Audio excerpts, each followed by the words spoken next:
उनको भी 2 साल हो गए हैं। मेरा ख़्याल है शायद फ़िरौन भी बैठा होता ना कुर्सी पे तो वो उनकी उम्र और उनकी बीमारी देख के तरस खा जाता, कहता है इस बीबी को तो छोड़ो, जाने दो, इस पे केस भी झूठा बनाया हुआ है।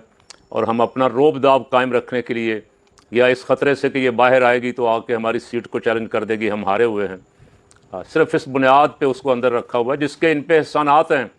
इनके प्लेटलेट्स कम हुए थे तो बेचारी मेरा ख्याल रात को सोती नहीं थी, बार बार ख़बर लेती थी, कभी डॉक्टर भेज, कभी हॉस्पिटल बुला के, बाहर जाने की इजाज़त का भी उसने ग्रीन सिग्नल दिया। लेकिन इनको कोई बात भी, इनको कोई शर्म भी नहीं।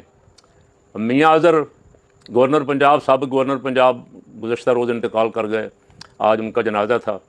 उनके इस फैमिली पे बड़े एहसानात थे। अब उनकी मौत से पहले 2 साल जो उनकी ज़िंदगी गुजरी है, जब से ये आए हैं शरीफ बरादरान, उनके घर छापे, कभी चादर चार दीवारी का तकद्दुस पामाल। उनका बेटा हमाद अज़हर रूपोश, बाप की आखिरी अय्याम, बीमारी के अय्याम में भी वो पास उसको नहीं रहने दिया। और मियाँ साहब घर बैठे MNA जीते इसलिए कि अवामी पावर उस तरफ थी, किस तरफ, जिन पे 9 मई लगा के उनकी पार्टी ख़त्म की, उनका निशान ख़त्म किया, उनके उम्मीदवारों को उठाया, उनके तजवीज़ कुरंदगान को उठाया, उनके तइद कुरंदगान को उठाया, दफ्तर नहीं खोलने दिया, झंडा नहीं लगाने दिया, कंपेन नहीं करने दी। इसके बावजूद मियाँ अज़हर घर बैठे जीत गए थे।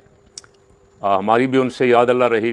हज़रत मौलाना शाह नूरानी रहमतुल्लाह अलैह की एक दफ़ा उन्होंने दावत की थी, हम भी साथ थे, बड़ी मोहब्बत से पेश आए, बहुत हज़रत का एहतराम किया, खराज तहसीन पेश किया हज़रत साहब रहमतुल्लाह अलैह की सियासी खिदमात को।